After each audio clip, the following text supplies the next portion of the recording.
نئی حکومت کی اولین ترجیح IMF سمیت عالمی مالیاتی اداروں کا اعتماد جیتنا ہے۔ کل وزیر اعظم شہباز شریف نے حلف اٹھانے کے چند گھنٹوں کے بعد ہی ملک کی معیشت کی بحالی سے متعلق تفصیلی بریفنگ لی۔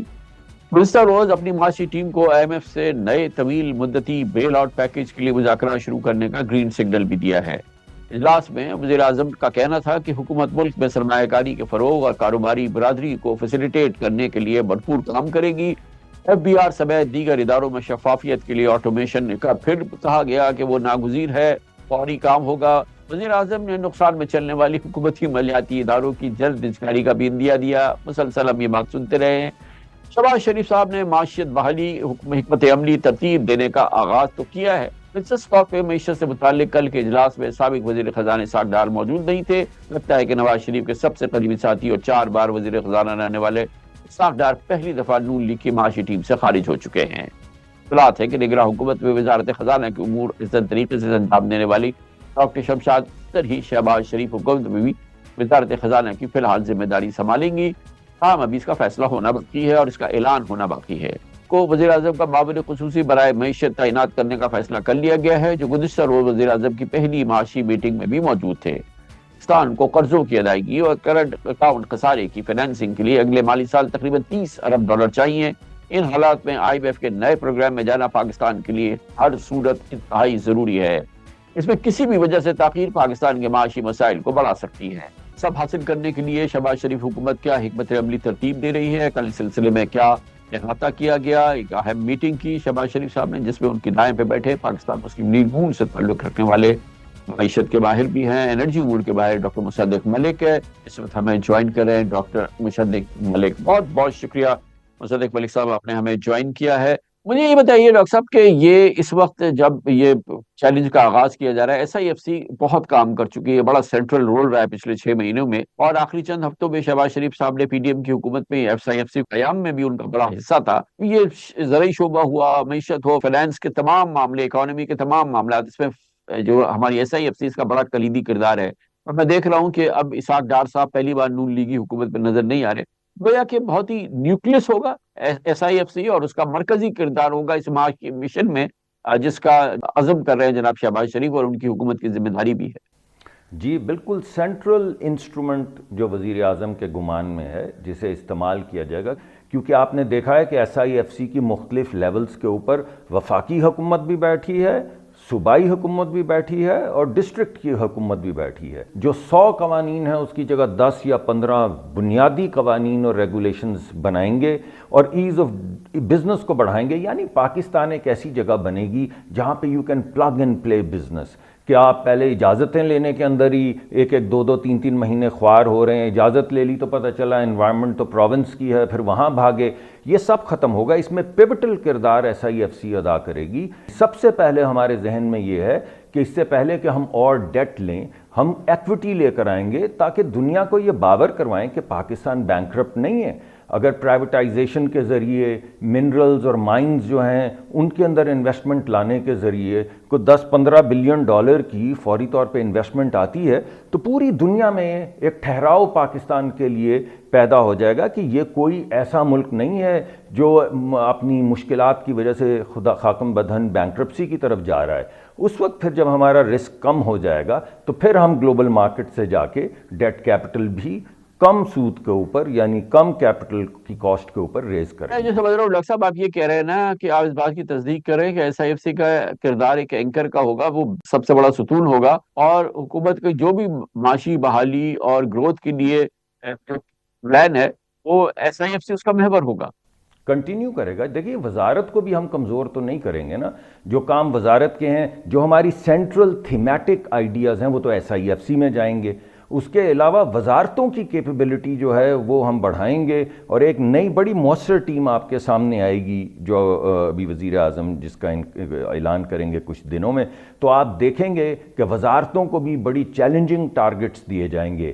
SIFC کو امپاور کیا جائے گا، وزارتوں کی کیپیسٹی بڑھائی جائے گی، اور ان کے علاوہ بہت سے انیشیٹوز ہیں جن کو لے کر ہم چلیں گے، اور ایک خاموشی سے ایک انقلاب، پہلے گرین انقلاب۔ مثلا ایک چیز جو میں نے آپ کو نہیں بتائی وہ یہ ہے کہ انہوں نے حکم دیا ہے کہ تمام پاکستان کی آئل کمپنیاں ذیلی رینیوبل کمپنی کی وہ بنائیں، رینیوبل کمپنیز کی کمپنیز بنائیں، اور یہ رینیوبل کمپنیز ڈالر کے بجائے روپوں کے اندر رینیوبل انرجی جو ہے وہ فراہم کریں گی حکومت کو بھی اور اینڈ کنزیومر کو بھی. اس سے بجلی کی قیمت بھی نیچے آئے گی، اور بجلی کی چوری، ٹیکس کی چوری، گیس کی چوری کے اوپر تو زیرو ٹالرنس کا اعلان وہ آلریڈی کر چکے ہیں. کسان کو ایکسپورٹر بنانا ہے، ایکسپورٹ کی ایک علیحدہ پالیسی بن رہی ہے جس کا بہت جلد اعلان کر دیا جائے گا. تو وہ بھی یہ پورا خاکہ ہے، یہ جو معیشت کا اکنامک ریہیبلیٹیشن یا کنسالیڈیشن یا گروتھ کا خاکہ ہے، اس کی پولیٹیکل جو پرائرٹیز ہیں وہ بیان کیجیے ڈاکٹر صاحب. دیکھیے، میرے خیال میں خاکہ تو وزیر اعظم صاحب آلریڈی بنا چکے ہیں.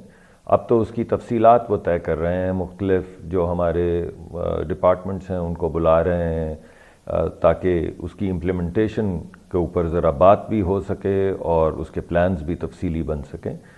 بنیادی طور پہ وزیر اعظم نے ملک کو دو حصوں میں تقسیم کر دیا ہے، ایک دیہی علاقے اور ایک جو ہمارے شہری علاقے ہیں. جو دیہی علاقے ہیں اس کے لیے انہوں نے کچھ تجاویز دی ہیں، ایک ان کے پاس ایک خاکہ ہے، آپ اس کو اسٹریٹجی کہہ سکتے ہیں، لائحہ عمل کہہ سکتے ہیں. ان کا یہ خیال ہے کہ ہماری پیداواری طاقت جو ہے دیہی علاقوں کی وہ بہت کم ہے، اور دیہی علاقوں کی پیداواری طاقت جو ہوتی ہے اس میں تین چیزیں جاتی ہیں. اس میں کھاد جاتی ہے، اس میں پانی جاتا ہے، اور اس میں بیج جاتا ہے.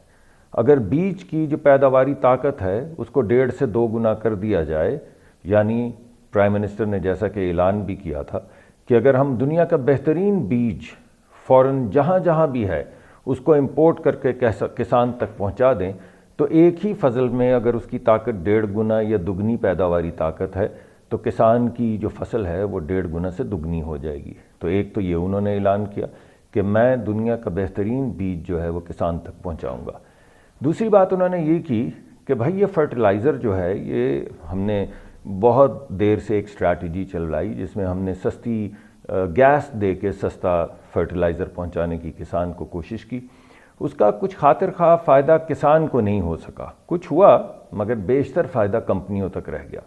تو انہوں نے یہ بھی اعلان کر دیا کہ اب ہم یہ کھاد جو ہے اس کی سبسڈی جو پہلے گیس کی شکل میں دی جاتی تھی کمپنیوں کو، اب کسان کو ڈائریکٹلی دی جائے گی تاکہ وہ بہترین کھاد جو ہے وہ بھی سہولت سے خرید سکے. فائنینسنگ کہاں سے آئے گی ڈاکٹر صاحب اس کے لیے؟ بیج باہر سے اگر آپ بہترین سیڈز لائیں گے، اس کو فائنینس کیسے کریں گے؟ اس کسانوں کو سبسڈیز دیں گے، اس کا پورا سٹرکچر کیسے بنے گا؟ آپ نے کہا سولرائز کریں گے، یعنی جو کسان کو ملے گا کھیت کے لیے چیزوں کے لیے اس کے لیے سولر آپ کروائیں گے. تو یہ پورا پلان جو ہے، یہ ایگریکلچر پلان جو ہے، اس کو فنڈ کیسے کریں گے؟ دیکھیے، سب سے پہلے تو جو ہم گیس سستی دے رہے ہیں، یعنی میں نے پہلے بھی 1-2 پروگرامز میں کہا کہ اس وقت سعودی عرب اپنی جو فرٹیلائزر کمپنیاں اور پاور کمپنیاں ان کو $2 پر MMBTU کی گیس دے رہا ہے، اور قطر جو ہے وہ $3 کی دے رہا ہے، اور بحرین $4 کی دے رہا ہے. پاکستان میں ایک عرصہ قدیم پچھلی جو پالیسی آئی تھی اس کے تحت کچھ ایک آدھ کمپنی کو تو 75 سینٹ کی گیس دی جا رہی ہے. یہاں کہاں سعودی عرب 2 کی، بحرین $4 کی دے رہا ہے، تو ہم 75 سینٹ کی دے رہے ہیں یا 80 سینٹ کی دے رہے ہیں. تو اگر یہ سبسڈی ختم کی جائے، اور بیشتر جو کمپنی ہیں ان کو $1.34 یا $1.40 کی دی جا رہی ہے، یعنی سعودی عرب سے بھی سستی، تو اگر جو کمرشل ویلیو ہے اس کے اوپر یہ گیس دی جائے گی تو جو بھی ہمارے پاس پیسے آئیں گے وہی پیسے کسانوں میں بانٹے جائیں گے. تو اس کے ذریعے کسان کے پاس ڈائریکٹ پیسہ آ جائے گا، اور کسان جو مارکیٹ ریٹ ہے اس کے اوپر کھاد خرید سکے گا. اس کے نتیجے میں جو سستی گیس ہم دیتے ہیں تو تقریباً 6,000 ٹن سے 1 ملین ٹن تک تو ہماری کھاد جو ہے وہ سمگل بھی ہو جاتی ہے. اب سمگلنگ کا بھی کوئی موٹیویشن نہیں رہ جائے گا، جتنے کی ہوگی مارکیٹ میں کھاد اتنے کی ہوگی، اور پیسے کسان کو ڈائریکٹ دے دیے جائیں گے. بالکل اسی طرح سیڈ جو ہے اس کو بھی بالکل ڈی ریگولیٹ کیا جائے گا، اور شروع میں کسی حد تک تو ڈائریکٹ جو حکومت ہے وہ پیسے سیڈ کے لیے پیسے فراہم کرے گی. زراعت کا پلان ہو گیا، پھر ہماری جو دوسرے سیکٹر ہیں جو شہری علاقوں سے تعلق رکھتے ہیں، انڈسٹری ہے، پورا کارپوریٹ سیکٹر ہے، یہ تمام چیزیں جو ہیں، پھر گروتھ ہمیں چاہیے، overall economic growth, non agriculture, اس کے لیے کیا پرائرٹیز ہیں؟ شہروں میں آپ کو یاد ہوگا کہ وزیر اعظم نے اپنی تقریر میں بھی کہا تھا کہ میں بڑی سختی سے یہ یاد رہے انہوں نے لفظ استعمال کیا سختی، سختی سے پابند کروں گا بینکوں کو کہ وہ یہ جو ہمارے نوجوان کروڑوں بچے جو اسکولوں سے کالجوں سے نکل رہے ہیں جن کے پاس روزگار نہیں ہے، وہ چھوٹے چھوٹے کاروبار کرنے کی اہلیت رکھتے ہیں، وہ ایک سرٹن پرسنٹیج جو ڈپازٹس اس ڈویژن سے لیتے ہیں وہ ایس ایم ای سیکٹر کو دیں، یعنی ان بچیوں اور بچوں کو جو جن کے ذہن میں کوئی خاکہ ہے، کوئی خواب ہے، وہ کوئی نیا کاروبار شروع کرنا چاہتے ہیں، تو بینکس کو موٹیویٹ کیا جائے گا کہ وہ یہ پیسے ایس ایم ای کو دیں، اور اگر وہ اپنے ٹارگٹس میٹ نہیں کرتے تو کل حکم دے دیا گیا ہے اسٹیٹ بینک کو کہ وہ طریقہ کار طے کریں کہ کس طریقے سے پھر ان بینکس کو جو کہتے ہیں کہ بھئی آپ نے کہہ دیا، ہم نے سن لیا، ہم تو یہ نہیں کرنے والے، تو کس طریقہ کار کے ذریعے پھر ان کو ٹیکس کیا جائے گا یا کوئی اور انسٹرومنٹ استعمال کیا جائے گا تاکہ وہ ایس ایم ای سیکٹر کو پیسے دیں۔ کیسے کریں گے ڈاکٹر صاحب؟ سینٹرل بینک تو ایک اس میں حکومت میں تو مداخلت ہو نہیں سکتی، وہ تو آٹونومس بنی ہے، اس کو پر ہم نے اتھارٹی دی ہے، اٹانومی دے دی ہے۔ دوسری چیز بینکنگ سیکٹر تو ہمارا سارا آلموسٹ پرائیویٹ سیکٹر میں ہے، تو اس میں حکومت کیسے ان کو ڈکٹیٹ کر سکتی ہے کہ آپ یہ کریں اور آپ یہ نہ کریں، اور سینٹرل بینک کو کیسے کہہ سکتی ہے کہ آپ اس پالیسی کو چلائیں اور اس طرح سے کریں؟ دیکھیے خان صاحب، سختی کا تو کوئی سوال نہیں ہے، سخت تاکید کرنا اس کا مطلب یہ تو نہیں کہ ہم سختی کر رہے ہیں۔ اگر کوئی نہیں دینا چاہتا، ٹارگٹ نہیں میٹ کرنا چاہتا، تو گورنمنٹ کے پاس ایک فسکل انسٹرومنٹ تو ہے، گورنمنٹ فسکل انسٹرومنٹ استعمال کرتے ہوئے جو پیسے وہ نہیں دینا چاہتے وہ ٹیکس کے ذریعے اکٹھے کر کے ڈائریکٹلی کسی اور طریقہ کار کے ذریعے، کسی ایس ایم ای بینک کے ذریعے نوجوان لڑکیوں اور لڑکوں تک پہنچانا شروع کر دے گا۔ اس میں کوئی ایسا تھوڑی کہ کسی کو پکڑ لیں گے، دھکڑ لیں گے، مجبور کریں گے، کوئی سختی وقتی اس سے زیادہ تو نہیں ہے۔